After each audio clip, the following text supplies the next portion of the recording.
Hello friends, welcome to Gowri's home.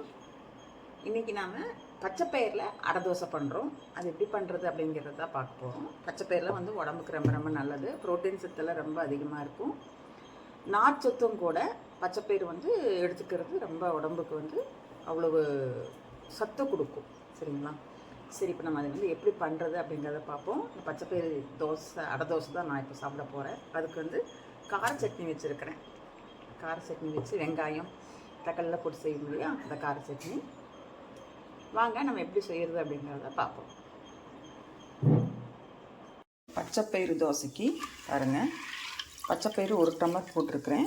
அரிசி புழுங்கல் அரிசி இல்லை பச்சரிசி எது வேணால் போட்டுக்கலாம். நான் வந்து புழுங்கல் அரிசி தான் போட்டிருக்கிறேன். புழுங்கல் அரிசி, அதுவும் நான் ரேஷன் அரிசி தான் போட்டிருக்கிறேன். நீங்கள் இட்லி அரிசி, புழுங்கல் அரிசி, ரேஷன் அரிசி எது வேணால் போட்டுக்கலாம். இப்போ இதை வந்து நல்லா கழிஞ்சு கல் இல்லாமல் கழிஞ்சு எடுத்துக்கிட்டு மிக்சியில் போட்டு அடிச்சுக்கலாம். இதுக்கு காரத்துக்கு என்ன பண்ணலன்னா, நான் ஒரு 4 வரமிளகாய் போட்டு நைட்டே ஊற வச்சுட்டேன். நீங்கள் வந்து பொடி யூஸ் பண்ணணுன்னாலும் பொடி யூஸ் பண்ணிக்கலாம், மிளகாத்தூள். இப்போ நம்ம இதையே மிக்சியில் அரைச்சிடலாம். இப்போ ஜாரில் வந்து கல் இல்லாமல் அரிச்சு போட்டாச்சு. அது கூடயே இந்த வரமிளகாய் ஊற வச்சுருக்கோம்ல, அந்த தண்ணியை அப்படியே போட்டுக்கலாம். இப்போ அரைச்சாச்சு. இதை வந்து ஒரு பாத்திரத்துக்கு மாற்றிக்கலாம்.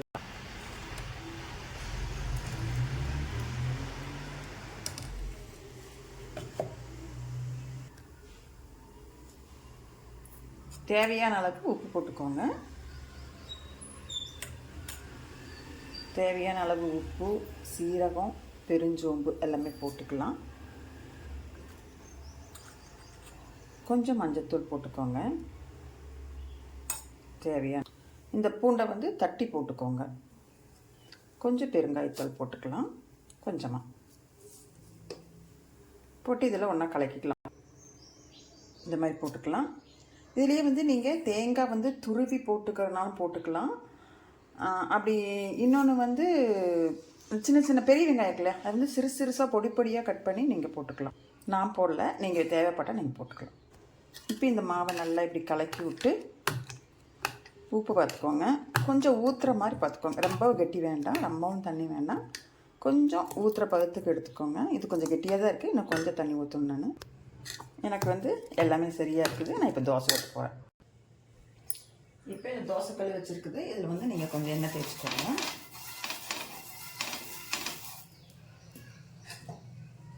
இப்போ இந்த மாவு வந்து தோசை ஊற்றுற பதத்துக்கு ரெடி ஆயிடுச்சு. ரெடி பண்ணிக்கோங்க. பண்ணிவிட்டு இப்படி ஊற்றி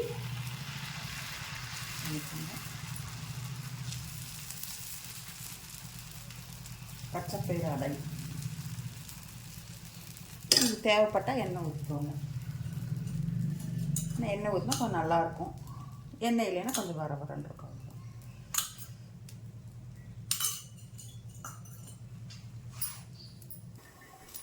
இப்போது தோசையை ஒரு பக்கம் திருப்பி போட்டுக்கலாம். பாருங்கள், அப்படியே கலர் மாதிரி வந்துருக்கு இல்லையா? இன்னும் அடுத்து வேறு இந்த மாதிரி வரணும் தோசையில்.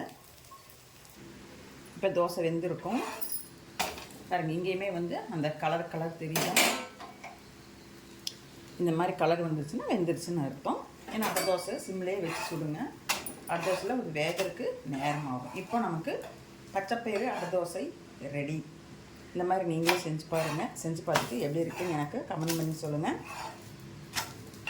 இந்த வீடியோ பிடிச்சிருந்ததுன்னா எனக்கு லைக் பண்ணுங்கள், ஷேர் பண்ணுங்கள். அப்படியே கௌரிஸ் ஹோம் சேனலை சப்ஸ்கிரைப் பண்ணிவிட்டு பாருங்கள்.